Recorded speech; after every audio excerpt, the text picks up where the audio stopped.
foi com a participação de investidores, tá? Ele colocou isso na nossa entrevista. E aí o assunto voltou a aquecer, voltou a ficar quente, né? É bom lembrar que no começo do ano, o Léo Fontinelli, que é um jornalista lá do Ceará, né, da Band lá do Ceará, já havia colocado que ele tinha recebido a informação de que o Sport tinha feito essa negociação do Rodrigo Atêncio com investidores. E já havia colocado qual seria o investidor. A Elenco. A Elenco é uma agência de atletas bem conhecida, bem ativa no mercado brasileiro. Então essa informação foi colocada lá atrás, em 20 de janeiro, certo? Pelo Léo Fontinelli, tá? E a gente já coloca, e hoje foi confirmada, na verdade, pelo GE, pela jornalista Camila Souza e pelo Daniel Leal também colocaram essa notícia lá no GE, e a gente confirma, a gente também recebeu a mesma informação que o Yuri Romão citou na nossa entrevista no Screte Clube. A participação desse grupo, da Elenco, Ed, seria mediante o pagamento de juros, né, do Sport ao grupo de investidores no valor mensal de R$212 mil, com os investidores basicamente bancando a verba da negociação do Rodrigo Atêncio, que nesse primeiro momento é de R$12 milhões, podendo chegar a R$14 milhões se metas fossem atingidas, e o Sport teria mais, chegaria na verdade a 70% dos direitos do atleta argentino. Agora, Ed, o que surgiu nas redes sociais foi uma dúvida muito grande a respeito da legalidade desse tipo de negociação. Porque, recentemente, foi até publicado que a FIFA passou a proibir negociações, alguns tipos de negociações com investidores no futebol, onde esses investidores pagam pela transferência. E quem publicou um artigo sobre isso foi o Andrei Kampf, jornalista, advogado, especialista em direito desportivo, e eu procurei o Andrei Kampf para esclarecer essa situação. Antes de mais nada, a gente está ouvindo aqui um especialista renomado no assunto, mas que não teve acesso aos documentos da negociação do Rodrigo Atêncio. Então, a palavra do Andrei Kampf é a palavra de um especialista esclarecendo essa proibição por parte da FIFA e esclarecendo qual deve ser a postura de um clube na hora que recebe o investidor na transação por um atleta. O Andrei Kampf concedeu para a gente uma entrevista. Nesse primeiro momento, nessa primeira participação, ele fala sobre os cuidados que o clube deve ter em negociações em que investidores participam do valor da compra de um jogador. Bora conferir. Claro que cada caso concreto tem sua especificidade, a gente não consegue trazer para ele o que dizem ou o que trazem as normas gerais, abstratas da legislação e também da normativa privada do esporte. Para esse caso, a gente não tem acesso a todos os elementos. Mas, de uma maneira geral, o que a gente pode dizer é que todo contrato de investidor precisa se cercar de conformidade jurídica e de normativa.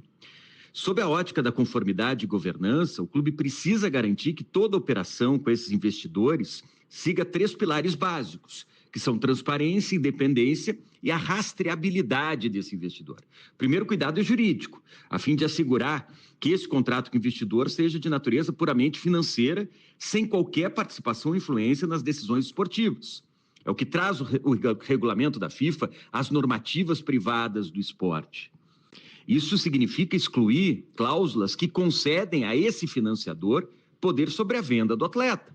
Percentuais de revenda, preferências de compra, veto à transferência, por exemplo. O contrato deve conter expressamente uma cláusula de não influência esportiva, além da declaração de conformidade com os artigos 18 bis e 18 ter, lá do regulamento da FIFA do RSTP. No campo da governança, o clube deve adotar mecanismos de controle e de auditoria, submeter o contrato à aprovação do Conselho Deliberativo, ou, quem sabe, um comitê de integridade, se o clube tiver um comitê de integridade, registrar essa operação nos demonstrativos financeiros e, se for o caso, até comunicar formalmente à CBF esse contrato. O Andrei também esclareceu quais são os cuidados que um clube deve ter a partir do momento que ele conta com um investidor para fazer contratações. E como o clube deve tratar esse investidor na negociação para que não caia nessa regra, nessa proibição da FIFA. Bora escutar. Sempre lembrando que, obviamente, a gente não analisa o caso concreto, que tem sua especificidade, a gente fala de maneira geral sobre contrato, investidor e terceiros no futebol. A princípio, uma operação de um investidor não é necessariamente legal. Tudo vai depender da estrutura contratual adotada. O regulamento da FIFA, lá nos artigos 18 bis e 18 ter, do regulamento de status e transferência de atletas, ele proíbe que terceiros tenham participação nos direitos econômicos de atletas ou influência nas decisões esportivas dos clubes. Tudo isso justamente para manter o equilíbrio contratual, para que terceiros não influenciem numa decisão que deve ser entre atleta e clube.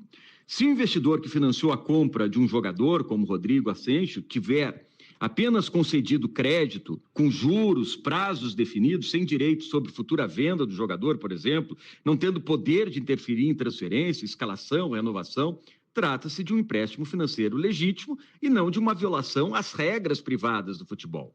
O problema surge se o contrato der ao investidor qualquer participação no valor de revenda, preferência em negociação, por exemplo, ou poder de veto ou influência sobre uma decisão esportiva, como permanecer num clube ou não.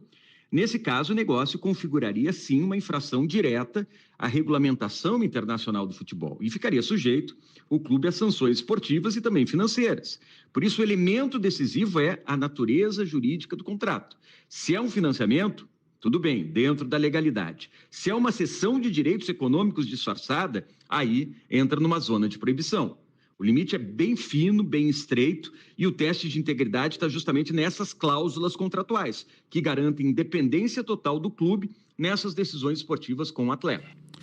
Pronto, tá então Andrei Campos esclarecendo essa situação. A gente coloca também, Ed, o seguinte: a Elenco Esportes emprestou ao Esporte Clube do Recife 7 milhões de reais para viabilizar a negociação pelo Rodrigo Ascencio.